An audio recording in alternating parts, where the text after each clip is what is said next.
Now let's begin with politics and a new development in the polity. It appears the main opposition, People's Democratic Party, is on a mission of one step after another regarding the crisis rocking its fold. A chairman of the PDP Board of Trustees, BOT, Walid Jibrin, has resigned. The former Senate President, Adolphus Wabara, is now the new chairman of the PDP BOT. Now, will this assuage the anger of those calling for resignation of the national chairman, Yojayu? Mr. Abaton. Well, I think what the PDP chairman has simply done, BOT has simply done, is to further the interest of the party in making sure that the party find a middle ground between, in order to solve its crisis, especially coming immediately after the the primaries that produced Alhaji Abubakar Atiku as the president and the crisis that they have in the south flank of the party.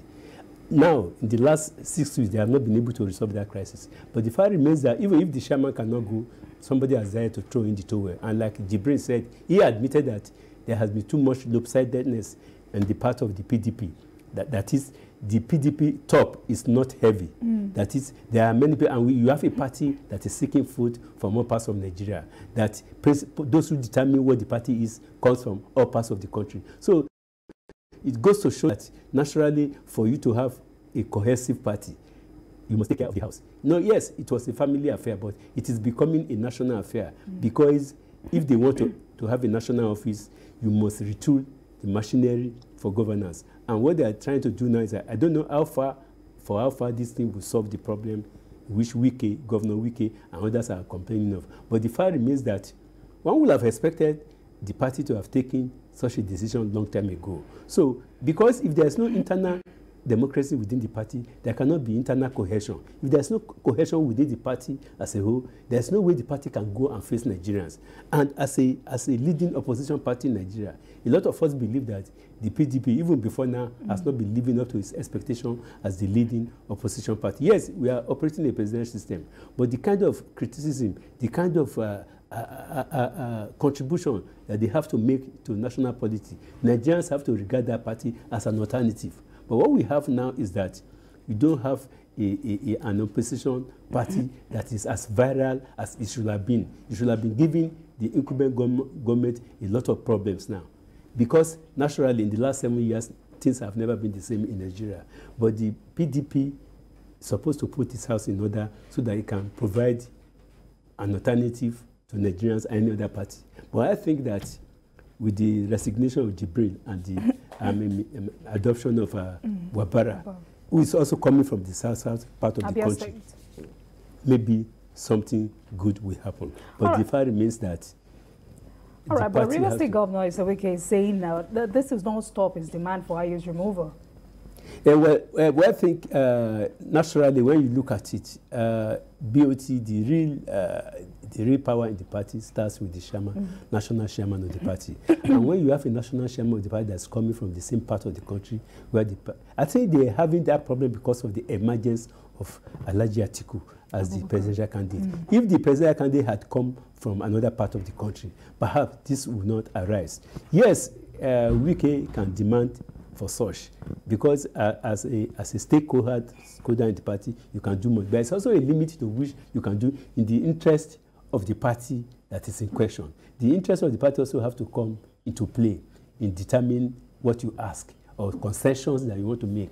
The PDP leadership, they are quite sure that it is sure that they want to make concessions, but they find themselves in a very tight corner because Alhaji Atiku Abubakar will want to use the incumbent chairman to pave way for him to become president. It is natural. Now, you see him now, because he has dropped somebody who scored probably 14 votes in preference to somebody who scored 3 votes. That is the problem now. But like I said the other time, how far the party can go in trying to satisfy the wishes of Wike and all those who are aggrieved with the way the PDP is structured as it is now. It is not heavy. So it is a big task on the part of the party. All right, shouldn't Wike have understood by now that it does not look like the leadership of the party is ready to sacrifice IU? Well, I think, like I said last week, if somebody is making a claim, he must have something that is giving him confidence that they will buckle at the end of the day. But from what I have seen so far, he may not necessarily leave that party, but the fact remains that the fact remains that there's a limit to the concession to which the party can also give to somebody who is crying foul. There's a limit to the concession. All right, thank you, Mr. Bato. All right, we're being joined now by my second guest, and welcome to the program, sir. Yeah, Bonnie, good afternoon. Thanks for having me. All right, then. I would like to have your contribution to what we just realized.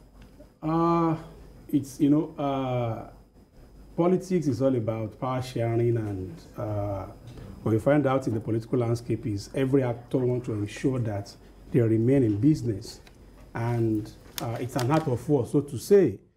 If you see what is playing out with the PDP NEC passing vote of confidence on the new supposed BOT chairman, Adolphus Wabara, still don't speak to the issue. And it's one of the things that is unfortunate about our political space as a nation. You have a constitution of a party that speaks about how power will rotate between the North and the South, which was well crafted in the PDP Constitution. You have a party prior to the election of the National Convention saying that if a Southerner is elected as the chairman of the party, a Northerner becomes the presidential candidate. You have a party where you have the governors of the party were asked to work on the zoning for the chairmanship position of the party to ensure that there is fairness in terms of balance, in terms of geopolitical power arrangements. You have a political party again that come up with an arrangement during the National Convention where the presidential election was carried out to also carry out the same task, and they were unable to come up with anything. Now, you have that same party where the elected party chairman come up to say, thank you everybody for electing me, but if there is need for power to rotate within the system, this will happen. But you ask yourself again, what does the Constitution of PDP state about the election and commission of the National Working Committee? If you want to remove IU today, as it were by PDP Constitution, you have to dissolve the entire NEC. So, yes, what Governor Wike is asking for is the right thing to ask for fairness, for equity, to ensure that the South is well represented. But the Constitution says the chairman is elected for a period of 4 years. And by the Constitution of the party, if the chairman decides to resign today, by their Constitution, the deputy chairman not takes over that enacting capacity. Absolutely. So if what is happening is not all about IU alone, if you have asked IU to go today by the Constitution of the party, somebody will come and ask you, if IU is going, the deputy national chairman of the party not takes over as the acting party chairman. Now, IU said he's not leaving. If IU is not leaving, every other party executive cannot leave. And as such, whatever position they have zoned anywhere in the country as it were today will be affected by whatever arrangement you have. But you see, you can go to anywhere, but when you go to politicians and they tell you good morning, you may need to take your time, whether it's actually AM or PM. And that's exactly what is playing out. And I thank Governor Wike for one thing that he's been doing lately is that he's not afraid to challenge the system.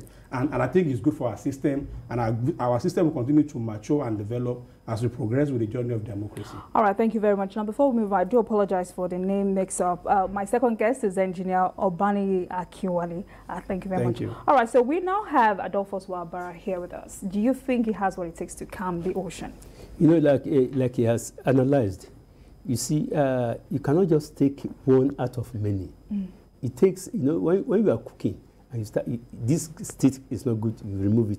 The next one, remove it. How are you sure that it will not take you more time before you can be able to cook what you are cooking? What it means is that you have to disrupt the whole system for you to get to where you are going. It doesn't take one person. It doesn't take the stepping aside of one person to solve the whole problem. I think Wike deliberately, you know, he had an ulterior motive. And that motive is that he decided to give a condition that will be very difficult to meet.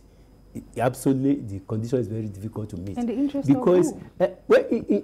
every politics is about interest, and interest stops where if there's a national interest, your personal interest is supposed to be subsumed by national interest. But in this case, in Nigerian politics and the way we play our politics in this country, I doubt whether people are looking at national interest, because naturally, if the interest of the party is supreme, you are not supposed to protest to a particular level in which the party may be ruptured.